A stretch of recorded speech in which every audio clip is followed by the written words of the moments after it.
You know the one? Okay. How are we on mic? Good? Okay. Well, good afternoon, everyone. Nice to see you all. Thank you for joining us. We're here today to highlight legislation that will strengthen Oregon's justice and public safety systems, and it's good to see so many advocates and professionals here in the room today who know how important this is. So thank you for being here. Each pillar of our justice system relies on the other. We must have adequate staffing levels and training for law enforcement. We must have a commitment to upholding victims' rights and their access to justice, and we must honor the rights of the accused. The bills I'm signing today represent concrete steps forward to ensure that Oregonians are safe and have trust in their justice system. We know that when one pillar fails, from a lack of public defenders to a lack of sensible gun laws, everyone is less safe. I just want Oregonians to know that I am resolute in my commitment to do everything I can to help our justice system work for everyone. One of the most critical pieces of legislation this year, passed by the legislature, is House Bill 2005. It reflects Oregon's values around community safety and pragmatism. House Bill 2005 affirms Oregon's commitment to responsible gun ownership by addressing undetectable and untraceable ghost guns. Thanks to the tireless work of advocates here in the room with us today, Oregon now has regulations and statute to prohibit the sale, manufacturing, and possession of undetectable firearms. Thank you for your work. You're allowed to clap on that.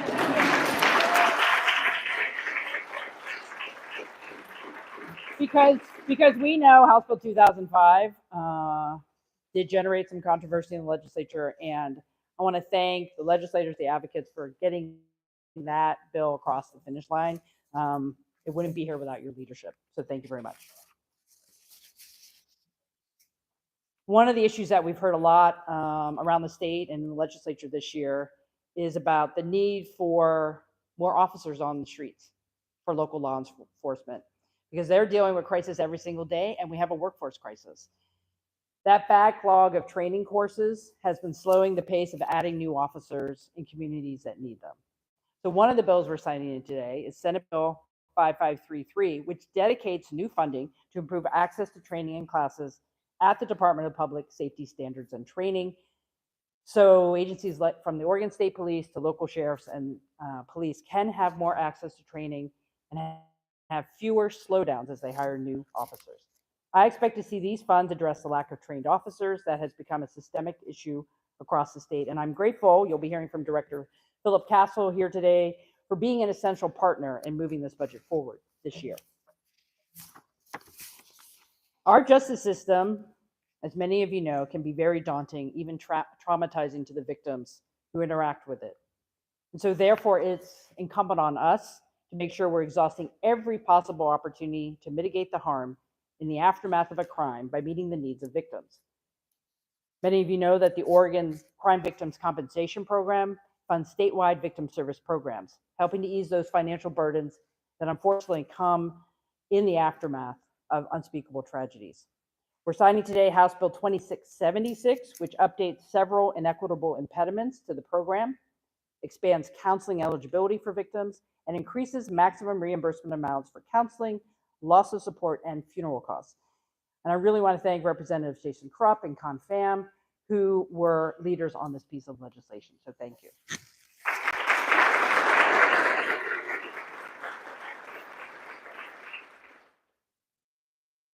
We must also ensure that there are always resources in place to support children who are victims of abuse.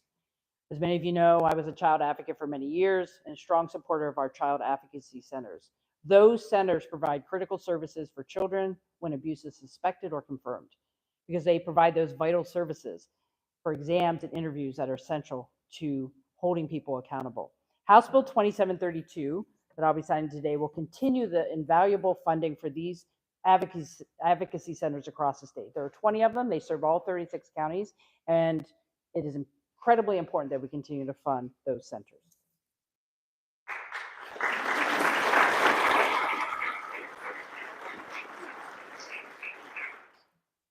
I know we have a lot of bills today, but that's how important these bills are. I want to talk a little bit about public safety as a means for fighting for equal access to representation in our courts. In Oregon, right now, justice is being denied to defendants, as well as the victims of their crimes, when cases are dismissed due to a lack of public defense attorneys. We have to fix this problem, and I'm committed to doing that with a lot of folks in this room. One of the bills this session that will help us on that path is Senate Bill 337, which will take us forward on long-term systemic changes to our public defense system to ensure that it can bring Oregon closer to its constitutional and moral obligation to provide every Oregonian with qualified defense counsel if they are unable to afford it. We must move forward on this, and I want to thank folks for doing Senate Bill 337.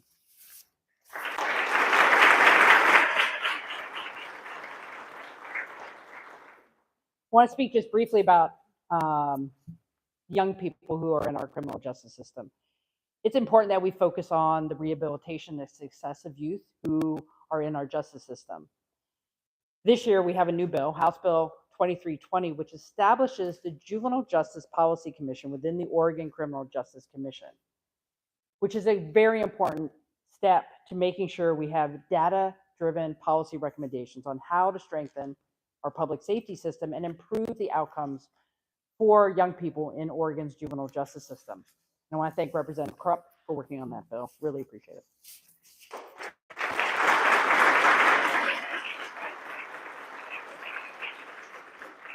One last bill I want to highlight, and we'll hear a little bit more from one of our speakers. As we tackle the systemic issues in our system, we also need to have a clear lens on how we're going to make progress on emergent and fast-moving crises that are affecting us every day. Fentanyl is an epidemic that is ravaging communities across Oregon, rural, suburban, urban, and leaving a lot of tragedy in its wake. One of the most bipartisan bills of the session was House Bill 2645, which will make it easier for us to hold individuals accountable by for those individuals who possess more than 1 gram of fentanyl. We need this legislation today, and I'm so glad that legislators came together to make it happen. I just want to say that we made many strides this session, and this is only a handful of those bills. Bipartisan efforts to keep our communities safer, to support the folks who are working every day in the field to keep our communities safer is a priority for me and my administration, but it doesn't get done without the folks who are in this room. I see law enforcement, I see folks from the legal community, I see legislators, I see advocates. Thank you for what you're doing, because I think together we can continue to make Oregon a safer place to be, and these bills today definitely move us forward. So thank you for doing that. And with that, I'd like to pass it off to one of our strong allies and advocates in the work for safety in our state, the Attorney General, the Honorable Ellen Rosen.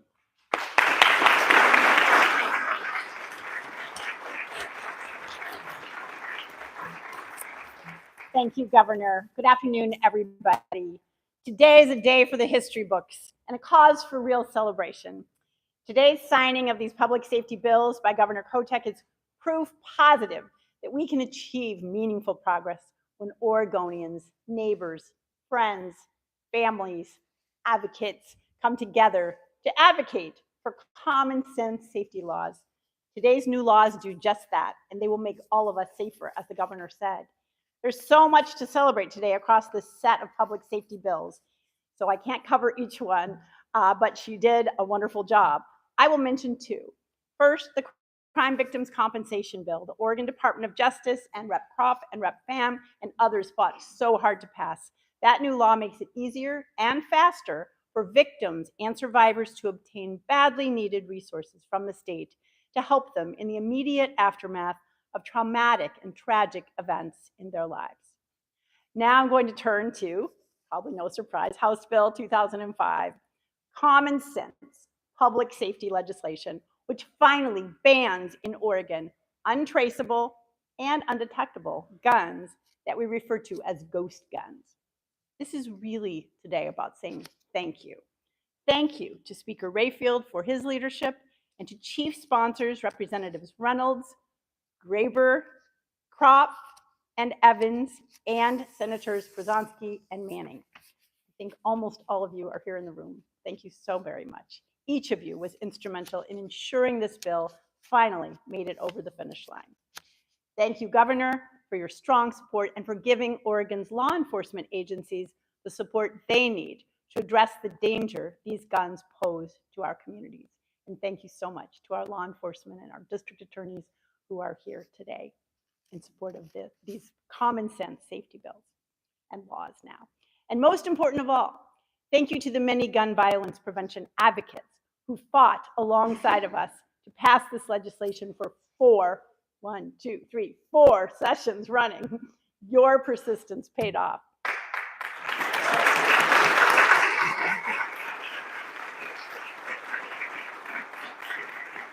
And I especially want to acknowledge the contributions of David Pacino from Giffords Law Center for sharing his expertise and assistance on the development of this bill. And of course, my team at DOJ on this bill led by Kate Dennison, who sends her regrets, but her deep appreciation. She's on vacation, much deserved. Guns assembled at home from online kits or made from instructions on 3D printers are weapons of choice for gun traffickers and for those who cannot otherwise legally obtain a gun. More and more, these ghost guns are being used to commit crimes with the knowledge that law enforcement will have a difficult or maybe even an impossible time connecting the perpetrator to the crime gun. But now, thanks to House Bill 2005, with few exceptions, all guns, including those already possessed by gun owners, will be required to display a serial number, and undetectable guns will be illegal altogether. Those are the plastic ones that are made on the printers. You can't do that anymore. With this signing, Oregon joins a growing list of states and the federal government that have taken action to ban ghost guns. Thankfully for us, the fourth time was a charm.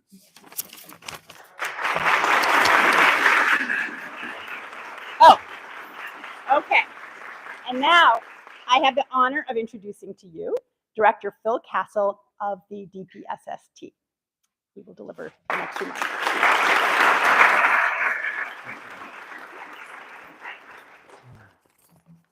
Good afternoon.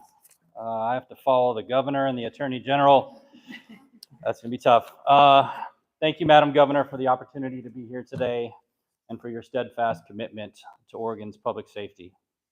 By providing the Department of Public Safety and Standards the resources to address the basic police training backlog, this bill ensures Oregon's law enforcement agencies have the resources and officers they need to keep their community safe.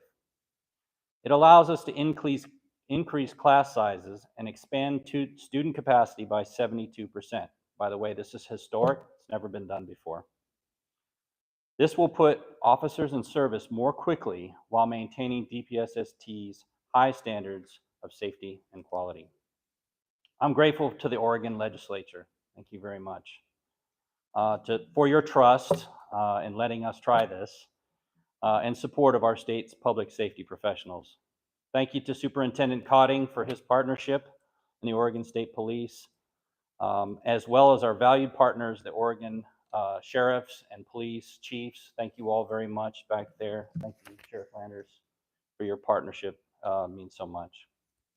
Lastly, thank you again to Governor Kotek for your leadership and support of Oregon's public safety professionals, which you've demonstrated over and over again.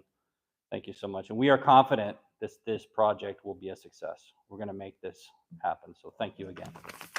And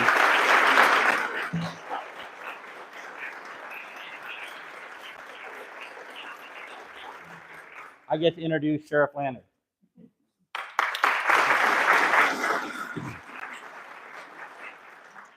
Good afternoon, everyone.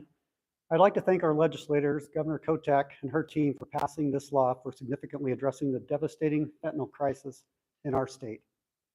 This crucial step forward is a commitment to public safety and a means to saving lives. This bill will provide a critical tool for law enforcement to address small personal possession amounts of fentanyl in pill and powder form by creating a Class A misdemeanor. I want to be clear, this is not about putting people in jail. It is about getting people treatment and recovery. Addiction is a complex and often misunderstood struggle, and our approach must be built with empathy and support in order to provide a lifeline to individuals seeking to break free from the cycle of addiction. It will provide a mechanism for the public safety process to utilize programs such as LEAD, Law Enforcement Assisted Diversion, a successful treatment-based program meant to address the root cause of a person's addiction. Our goal is to divert individuals to treatment as early as possible in the criminal justice system.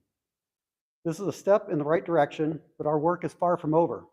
Together, we can turn the tide against fentanyl's devastating impact and create a safer and healthier future for our great state. Thank you.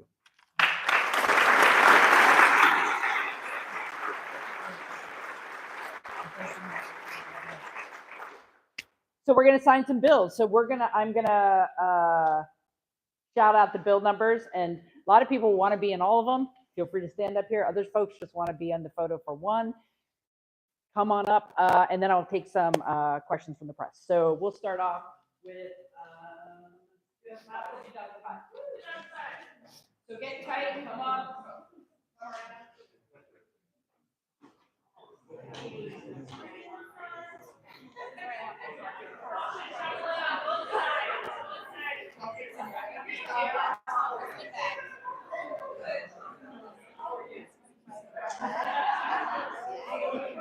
Did we watch it? I know.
I just funded it.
Is that right? I'm learning.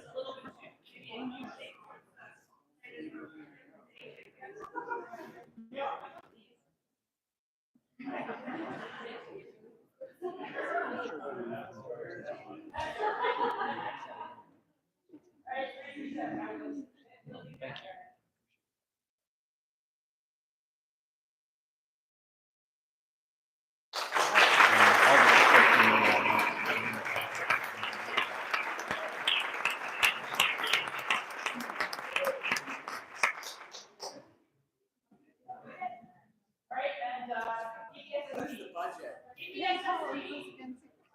Bye.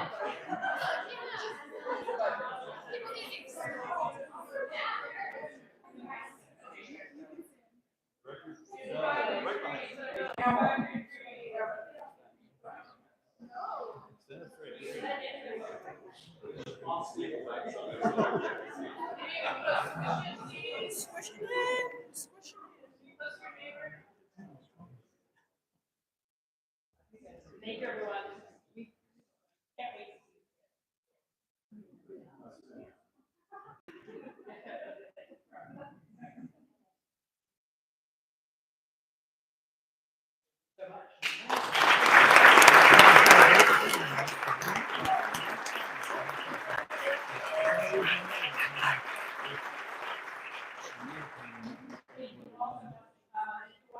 We'll take a few questions. Really appreciate everyone's time today.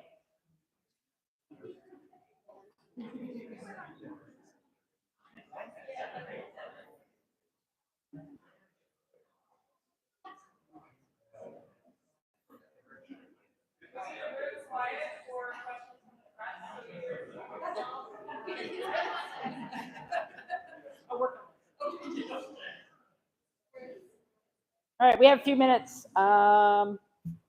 Questions? Yes. Hey there. Yes, Governor. As you know, your office released a report last week detailing conditions for female inmates.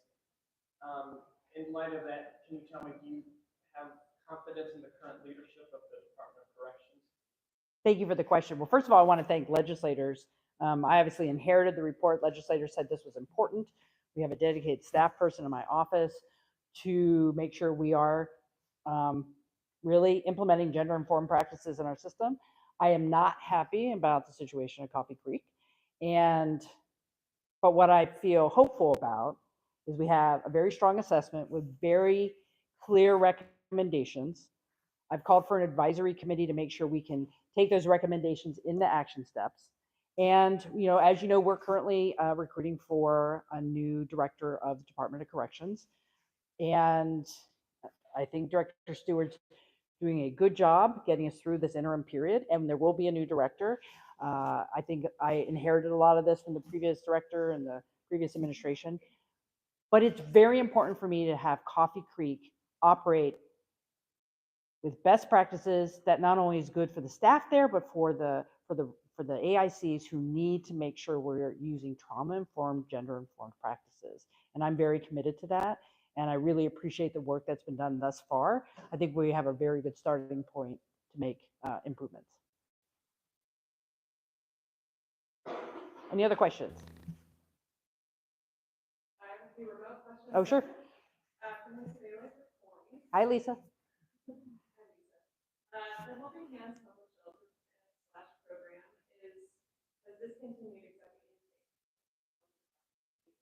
and insisting that they need state funds to maintain operations. Are you going to consider giving those state funds? So first of all, I very much appreciate Helping Hands for letting us know that they are in financial distress. They are a very important provider for the state, not only with the services they provide in the metro area and at Bybee Hope Lakes, but also for all of their shelters and services from Yamhill to up and down the Oregon coast.